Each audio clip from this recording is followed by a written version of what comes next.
Hello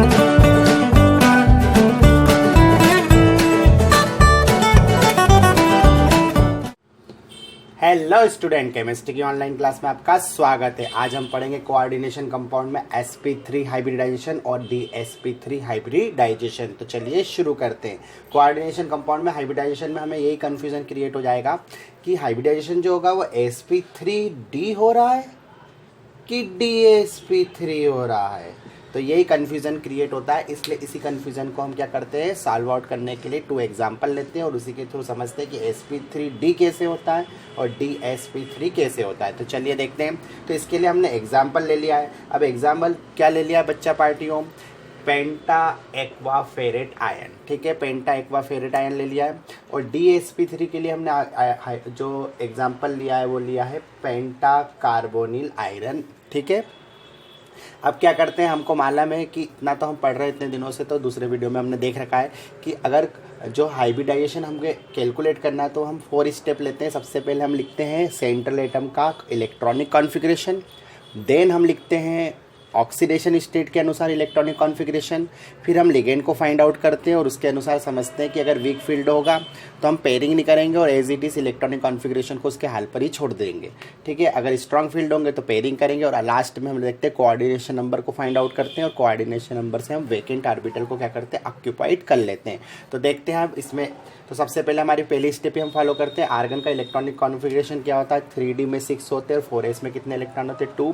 तो above के नियम से हम जानते हैं कि पहले इलेक्ट्रॉन 4s में जाएंगे तो हम लिख देते हैं 4s में 2 और 3D में कितने भर देते हैं, फिल कर देते हैं, 6 इलेक्ट्रॉन फिल कर देते हैं। तो ये हमने 6 इलेक्ट्रॉन क्या कर दिए, फिल कर दिए। अब सेकंड स्टेप फॉलो करेंगे, ऑक्सीडेशन स्टेट को क्या करेंगे, फाइंड आउट करेंगे सेंट्रल एटम की। तो जिसका फाइंड आउट करते हैं उसे x मान लेते हैं। तो आयरन हमारा x हो गया प्लस, अब चूंकि ये न्यूट्रल लिगेंड है तो न्यूट्रल लिगेंड की क्या होती है, ऑक्सीडेशन स्टेट कितनी होती है, 0। तो 0 × 5 हो जाएगा, इक्वल टू में इक्वल के बाहर क्या है +2, ये तो +2 हो गया। तो ये हो गया x + 0 = +2 हो गया। तो x = हो गया +2। तो हमारी ऑक्सीडेशन स्टेट कितनी है, +2 है। तो हमने यहाँ पे लिख दिया +2 और +2 के अनुसार क्या हो गया, Fe जो होगा, आयरन जो होगा वो कितना है, डाई पॉजिटिव है। तो डाई पॉजिटिव के अनुसार क्या होता है, इसमें इलेक्ट्रॉन क्या कर देंगे, कम कर देंगे। तो इलेक्ट्रॉन कहाँ से कम होंगे, तो इलेक्ट्रॉन होंगे भैया 4s से, क्योंकि वो आउटर मोस्ट ऑर्बिटल है कि नहीं राधा रानियों। तो क्या होता है, 4s से इलेक्ट्रॉन क्या कर देंगे, कम कर देंगे। तो एज इट इज़ 4s में तो ऐसे भी ऑलरेडी 2 इलेक्ट्रॉन होते हैं, तो दोनों इलेक्ट्रॉन चले जाएंगे। तो यहाँ पे ये क्या हो जाएगा, वैकेंट हो जाएगा और यहाँ पर इलेक्ट्रॉन जो होंगे वो एज इट इज़ ऐसे ही लिख देते हैं 1 2 3 4 5 और 6। ठीक है, अब हमें लिगेंड को फाइंड आउट करना है। तो हम जानते हैं कि लिगेंड जो होता है उसमें अगर डोनर एटम कौन कौन हो, हेलोजन, ऑक्सीजन और सल्फर, तो वीक फील्ड कहलाते हैं। अब यहाँ पर जो एक्वा है मतलब वाटर है, उसमें डोनर एटम ऑक्सीजन होता है, मतलब ये वीक फील्ड क्या है, लिगेंड है। तो वीक फील्ड लिगेंड होने की वजह से क्या होता है, ये अनपेयर इलेक्ट्रॉनों को क्या करते हैं, पेयर में कन्वर्ट नहीं कर पाते। तो हम यहाँ पे लिख भी देते हैं कि वीक फील्ड इलेक्ट्रॉन बोल रहा है, लिगेंड बोलना चाहिए ना, weak field ligand not convert. क्या भैया, किसको कन्वर्ट नहीं कर रहे हो भैया, क्या कर रहे हो, तो not convert unpair electron to pair electron. ठीक है, तो अनपेयर को पेयर नहीं करता है तो कुछ कर ही नहीं रहा, मतलब देखा जाए तो यही electronic configuration as it is हमको कहाँ लिखना है, नीचे लिखना है। तो यहाँ हम नीचे लिख देते हैं। अच्छा, ये इलेक्ट्रॉनिक कॉन्फ़िगरेशन हमेशा लिगेंड को फाइंड आउट करने के बाद ही लिखना आप। ठीक है, 1 2 3 4 5 और 6। और हमारी लास्ट स्टेप पे हम पहुंच गए कोऑर्डिनेशन नंबर को फाइंड आउट करना। तो क्या होता है कि जो कोऑर्डिनेशन रीजन होता है, मतलब उपसंयोजी क्षेत्र में जो लिगेंड होते हैं, जो सेंट्रल एटम से जुड़े होते हैं, वही उनका क्या होता है, कोऑर्डिनेशन नंबर होता है। तो यहाँ जो होता है 5 जो होते हैं लिगेंड क्या किससे जुड़े, सेंट्रल एटम से, तो कोऑर्डिनेशन नंबर कितना हो गया, 5 हो गया। और यहाँ हम लिखना भूल गए कि हमारा लिगेंड कौन सा था, वीक फील्ड लिगेंड था। ठीक है, अब 5 हो गया। तो जितने हमें क्या होता है, लिगेंड होते हैं, उतने ही हमें वेकेंट आर्बिटल की क्या होती है, ज़रूरत होती है। क्योंकि कोऑर्डिनेशन नंबर कितना है, 5 है, तो हमें 5 वेकेंट आर्बिटलों की क्या पड़ेगी, ज़रूरत पड़ेगी। तो हम यहाँ से उसे ऑक्यूपाइड करना शुरू करते हैं। ये 1 होगी, मिल जाएगा, ये सेकेंड मिल गया, ये थर्ड मिल गया, ये फोर्थ मिल गया और ये फिफ्थ। तो इस तरह से हमने क्या करा, 5 वेकेंट आर्बिटल क्या कर लिए, ले लिए। अब इस तरह से क्या होता है, इस इलेक्ट्रॉनिक कॉन्फ़िगरेशन को तो मैं एज इट इज़ ऐसे ही लिख देता हूँ 1 2 3 4 5 6। ठीक है। और वैकेंट ऑर्बिटल से किसको जोड़ूंगा, तो भैया सीधी सी बात है लिगेंड को जोड़ूंगा। तो जोड़ दो भैया, हमारा लिगेंड कौन है, पानी है, वाटर, कितना कितना पानी, 5 बार पानी। तो ठीक है, H2O, H2O जगह का में इसलिए ऊपर नीचे करके लिख देते हैं, H2O और H2O। तो इन्हीं पे क्या करेंगे, लिगेंड आकर जुड़ेंगे, और लिगेंड चूँकि कोऑर्डिनेटेड बॉन्ड बनाते हैं और सेंट्रल एटम को इलेक्ट्रॉन का क्या करते हैं, पेयर डोनेट करते हैं। तो दे दो भैया डोनेट करके, ये दे दो, तुम भी दे दो, ये वाला पानी भी दे दो, ए पानी तू भी दे दे, इन सब ने दे दिया। अब देखो आफ्टर ये बनने के बाद में आप देखो क्या हो रहा है, जो ए से उसका ये वाला ऑर्बिटल यूज़ हुआ, ए की हुआ, लेकिन पी के कितने यूज़ हो गए, 1 2 3, तो पी के यूज़ हो गए 3, तो यहाँ 3 पे टिक लगा दो दादा। और डी का कितना यूज़ हुआ, 1, तो डी पे भी टिक लगा दी। और इस तरह से हमने क्या देखा कि जो हाइब्रिडाइजेशन हुआ है वो कौन सा हुआ, एस का 1 यूज़ हुआ तो एस, पी के हुए 3 यूज़ तो 3, और डी का 1 यूज़ हुआ तो डी। तो हाइब्रिडाइजेशन क्या हुआ, sp3d हाइब्रिडाइजेशन इसके अंदर क्या हुआ है। अब हम क्या करते हैं, इसी के अकॉर्डिंग जब हम हाइब्रिडाइजेशन को कैलकुलेट कर लेते हैं तो उसी के अकॉर्डिंग हम क्या कर सकते हैं, मैग्नेटिक प्रॉपर्टी और कॉम्प्लेक्स का टाइप्स भी क्या कर सकते हैं, फाइंड आउट कर सकते हैं, और उसकी जियोमेट्री भी फाइंड आउट कर सकते हैं। तो आप देखिए कि इसके अंदर जो है आउटर वाला क्या हुआ है, यूज़ हुआ है, कौन सा यूज़ हुआ है, आउटर वाला इसमें क्या हुआ है, यूज़ हुआ है। तो आउटर वाला यूज़ हुआ तो इसलिए इसको कौन सा कॉम्प्लेक्स बोलूँगा मैं, आउटर कॉम्प्लेक्स। ये कौन सा कंपाउंड है, आउटर कॉम्प्लेक्स कंपाउंड है।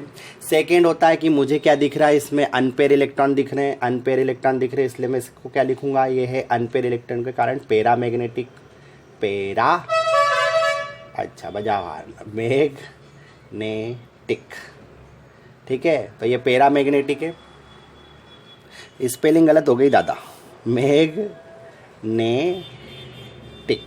ठीक है। तो ये पैरा मैग्नेटिक हो गया। अब इसके बाद में क्या होता है, हम ये देखेंगे कि लो स्पिन पे कि हाई स्पिन पे। तो आउटर वाले जो होते हैं वो किस पे होते हैं, लो स्पिन पे। तो ये कौन सा कंपाउंड कहलाएगा, लो स्पिन कंपाउंड। तो यहाँ लिख देते हैं, एक तो पेन भी घणो नाटक करी रही हो, लो स्पिन कंपाउंड, ठीक है। कौन सा कंपाउंड है ये, लो स्पिन कंपाउंड है। और अब इसकी क्या करते हैं, जियोमेट्री देखते हैं। तो हमें जनरल में वाला में इनऑर्गेनिक में भी पढ़ा, sp3d में कौन सी होती है, ट्राइगोनल और बाई पिरामिडल। तो ये इसकी क्या हुई, जियोमेट्री त्रिकोणीय द्विपिरामिडीय। तो ये चीज़ें हमें क्या करते हैं, हाइब्रिडाइजेशन से ही फाइंड आउट कर सकते हैं। तो ये देखो आपको हाइब्रिडाइजेशन भी पूछ सकते हैं और ये प्रॉपर्टी भी पूछ सकते हैं। अब इनको निकालने के लिए आपको पहले हाइब्रिडाइजेशन को ही कैलकुलेट करना पड़ेगा। तो ठीक है, तो ये हो गया हमारा कौन सा, sp3d हाइब्रिडाइजेशन। अब हम सेकेंड एग्जांपल में फाइंड आउट करते हैं कि dsp3 हाइब्रिडाइजेशन कैसे कैलकुलेट हुआ है, ठीक है। तो सबसे पहले तो आपको पहली स्टेप तो पता ही आयरन है। अब चूंकि ये भी आयरन है तो इलेक्ट्रॉनिक कॉन्फ़िगरेशन तो सेम ही होगा, ठीक है। एस में 2 होंगे और डी में कितने होंगे, 6 होंगे। तो भैया 6 लिख दो, बहना भी लिख दो। अब ये मालूम है, इसका फाइंड आउट करते तो इसको x मानेंगे, प्लस कार्बोनिल का 0 होता है, इक्वल में भी 0 ही है, तो x इक्वल टू तो 0 ही हो गया। तो इसका ऑक्सीडेशन स्टेट कितना हो गया, 0। तो जब 0 हो गया तो न तो आएगा न जाएगा। तो सेम टू सेम एफ किस कंडीशन में, 0 की कंडीशन में। तो लिख दो 1 2 3 4 5 6, यहाँ के भी चेंज नहीं होंगे और यहाँ के भी चेंज नहीं होंगे। अब लिगेंड को फाइंड आउट करो तो आपको पता है कार्बन, नाइट्रोजन और फास्फोरस, अगर इसमें डोनर एटम होते हैं तो क्या होता है कि ये जो होता है वो स्ट्रॉन्ग फील्ड होता है। अब आप बोलोगे सर इसमें तो हमको दोनों दिख रहे कार्बोनिल में, तो ठीक है भैया, पर जुड़ा कौन है, सेंट्रल एटम से, कार्बन से कनेक्टेड है ना सेंट्रल एटम से। तो कार्बन इसमें क्या है, डोनर एटम है। तो कार्बन डोनर एटम है, इस वजह से ये कौन सा लिगेंड है, स्ट्रॉन्ग फील्ड लिगेंड है। तो हमने लिगेंड को फाइंड आउट करा, स्ट्रॉन्ग फील्ड लिगेंड। अब स्ट्रॉन्ग फील्ड लिगेंड है तो सीधी सी बात है, ये लाइन चेंज होगी, क्या हो गया, स्ट्रॉन्ग फील्ड लिगेंड कन्वर्ट कर देते हैं। भैया कर दो कन्वर्ट, हमको क्या, हमको तो आप जैसा बोलोगे, हम कर देते कन्वर्ट अनपेयर इलेक्ट्रॉन को किस में, पेयर इलेक्ट्रॉन में। तो फटाफट कन्वर्ट करते चलो। समझाने के लिए मैं एज इट इज़ पहले तो ऐसे लिख देता हूँ, ठीक है। ये एज इट इज़ मैंने ऐसा का ऐसा लिख दिया। अब ये इलेक्ट्रॉन जाएगा यहाँ से, किधर चला, इधर चला। ये इलेक्ट्रॉन किधर चला, इधर चला। और ये इलेक्ट्रॉन किधर चला, इधर चला। तो हमारे पास कितने हो गए, 4 पेयर क्या हो गए, डी ऑर्बिटल हमारे पास प्रेजेंट है, 4 पेयर, 4 में पेयरिंग है। अब इसके बाद क्या होता है, हम कोऑर्डिनेशन नंबर को फाइंड आउट करते हैं। तो कोऑर्डिनेशन नंबर सीधे दिख रहा है कि 5 है।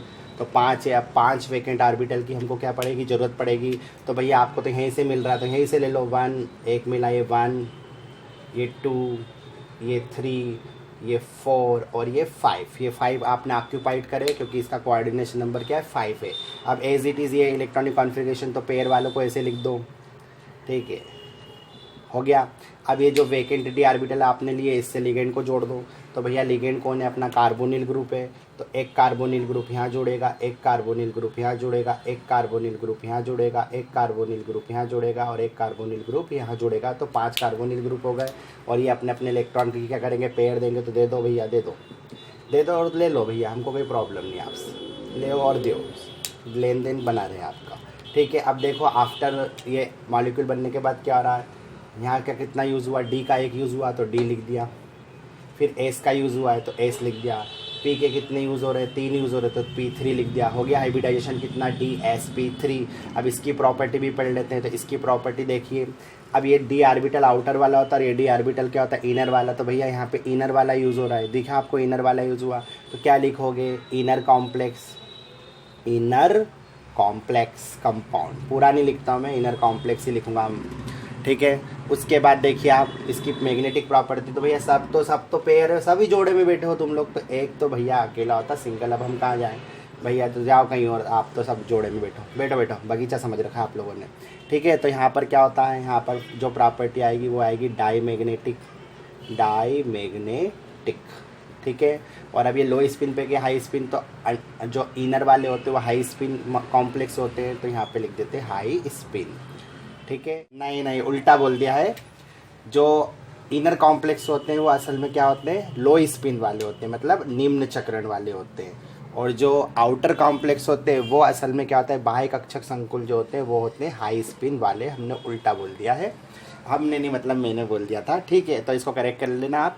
और ट्राइगोनल बाई पिरामिड, तो दोनों की ही जो स्ट्रक्चर हो या जियोमेट्री होता है वो कैसा होता है, ट्राइगोनल बाई पिरामिडल, ठीक है। तो दोनों का ही स्ट्रक्चर सेम होता है, चाहे वो आउटर हो या इनर हो, sp3d हाइब्रिडाइजेशन हो या dsp3 हाइब्रिडाइजेशन हो, दोनों में ही दोनों की जियोमेट्री होती है ट्राइगोनल बाई पिरामिड। तो ये आपको ध्यान रखना, ऑब्जेक्टिव के लिए बहुत ही इंपॉर्टेंट होता है कि हम हाइब्रिडाइजेशन से क्या फाइंड आउट कर सकते हैं कि वो आउटर कॉम्प्लेक्स है, आउटर ऑर्बिटल कॉम्प्लेक्स है कि इनर ऑर्बिटल कॉम्प्लेक्स है, पैरामैग्नेटिक है कि डाईमैग्नेटिक है, हाई स्पिन पे है कि लो स्पिन पे, और उसकी जियोमेट्री भी हम कैलकुलेट कर सकते हैं। तो हाइब्रिडाइजेशन एक बहुत ही इंपॉर्टेंट टॉपिक होता है जो आपके कई क्वेश्चनों को क्या करता है, सॉल्व करा सकता है।